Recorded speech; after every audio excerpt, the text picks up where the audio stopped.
Back again to my channel. It's your boy FX, and so the market has just opened, and so we are going to do some analysis on this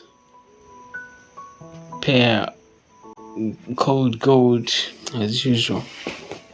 So we can observe that we are on 30-minute time frame, and so we are going to see how we can get an entry if someone had found the market in this scenario right here. So what we are going to do first, we go to the higher time frame as usual, and we discover what we call the current trend, and we get an entry opportunity in one way or the other. Okay, so we're going to H4. We first delete all these big bad boys here. We first delete all these bad boys here.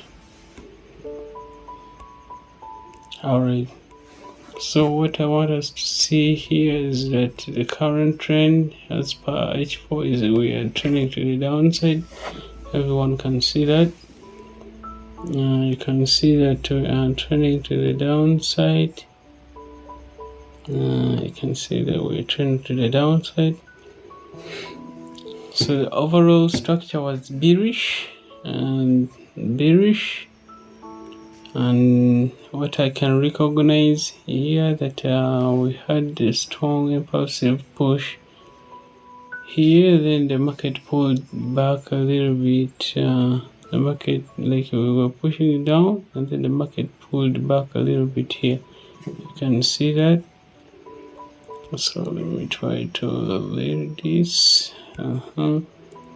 So we are identifying some kind of break of structure here. You can see that the market broke structure here, so I'm going to mark that level there. I'm going to mark that level there where market broke structure like before. Remember, we are on a high time frame. We are looking for getting an entry at this point. So the market broke structure here, and then which signified a continuation in the current trend, so it continued pushing down, and then it pushed down. It formed this kind of a lower low, and then pushed back up like this, retraced, forming a demand zone here.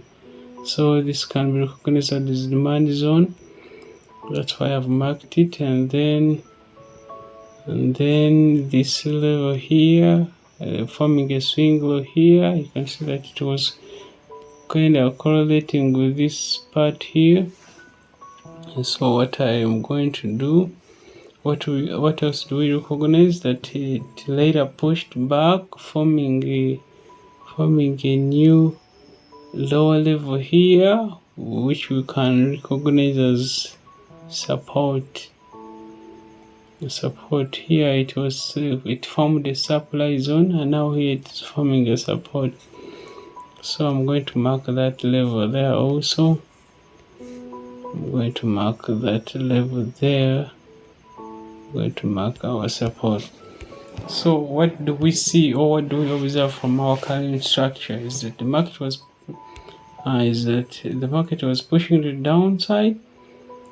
The market was pushing to the downside, and now it is kind of consolidating at the bottom here. What could be happening? This means that it formed a demand zone here, or it formed a demand here, and then kind of changed the character here by pushing up. And then what happens is that price came back down to the demand, meaning that there is some kind of, we call it accumulation. The institutions are accumulating their positions before, like they are gathering enough or adequate, should I call it an adequate orders so they can push the market to either the upside or break to the lower side.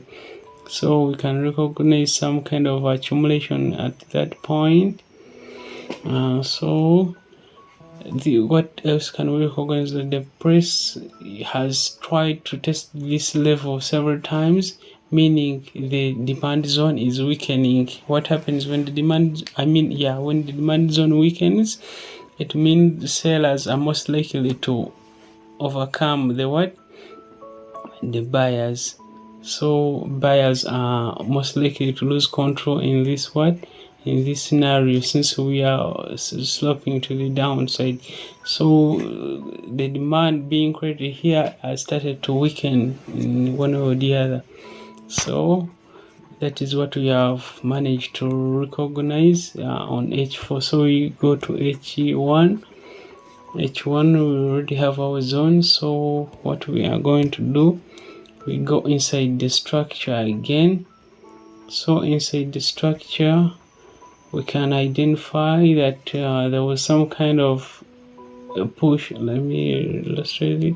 There was some kind of an uptrend here, then a sharp reversal, then you can see that. So here it means that the market didn't push to it couldn't push to this level here, so it ended somewhere here, respecting a certain level here. So what I'm going to do, I'm going to mark this. Like recent swing low, like this one here. So I'm going to mark it using a rectangle. It is what looks a bit decent in this scenario here. So I'm just going to zoom in so that I can get the best spot for the candle. Alright, there we go. Yeah. So when I mark that level there, I observe another level here. Like the market formed some tops there, the two tops. So I'm going to mark that level also. In this scenario, we'll use a horizontal line. You see that? And you will see that this point here is connecting this point. So the market has tested that zone several times. So I mark that horizontal line. Remember, we're looking for an entry. So the market has already moved, so we want to get the perfect entry so we can make some money on it. So after marking my levels, we go inside the structure still. I'll drop to 30-minute time frame. 30-minute time frame. So 30 minutes still. What you do, you keep adjusting your markings, your analysis. So here what I recognize is that the market was pushing to downside, then it changed the character here, started pushing up, then found resistance here, and then bounced off it. Now when price was bouncing off this, when price was bouncing off here, I can recognize that it was respecting some kind of a trend line here. You see that? So I'm going to mark that trend line there. Yeah, remember we make analysis basing on past price. It is what gives us what price is going to do, what is price most likely could do in the future.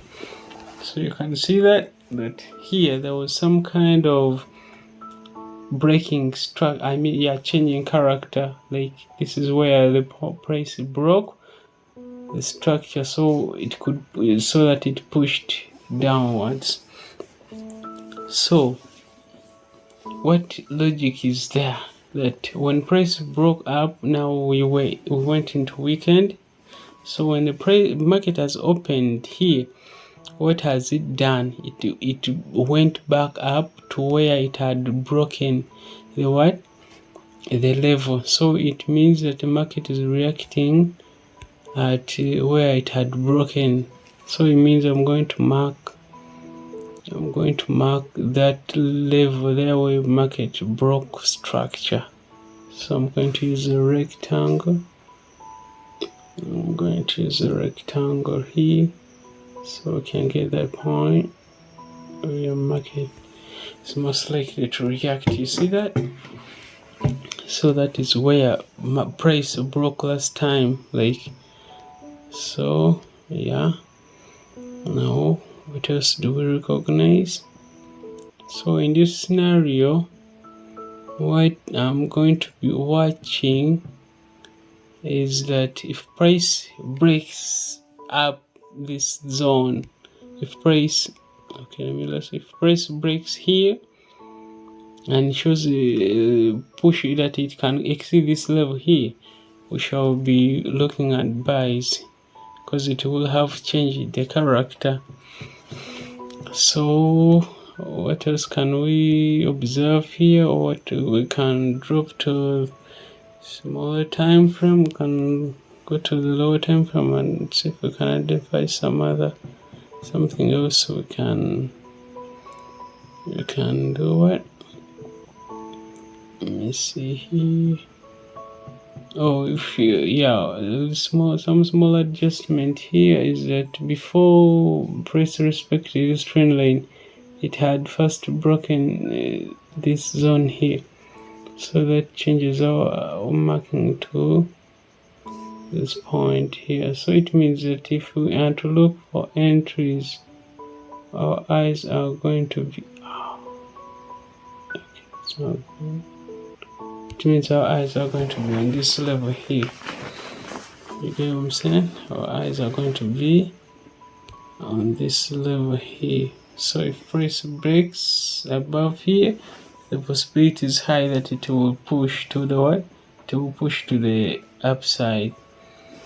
Alright, so what else can we look for here? We can see that there is this.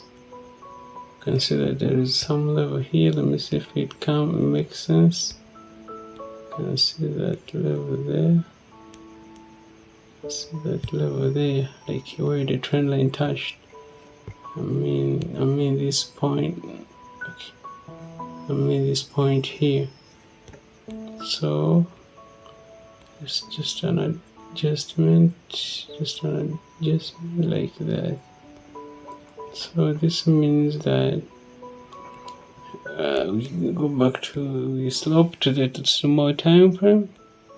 So small time frame, I can recognize something else, that we still have some supply zone here.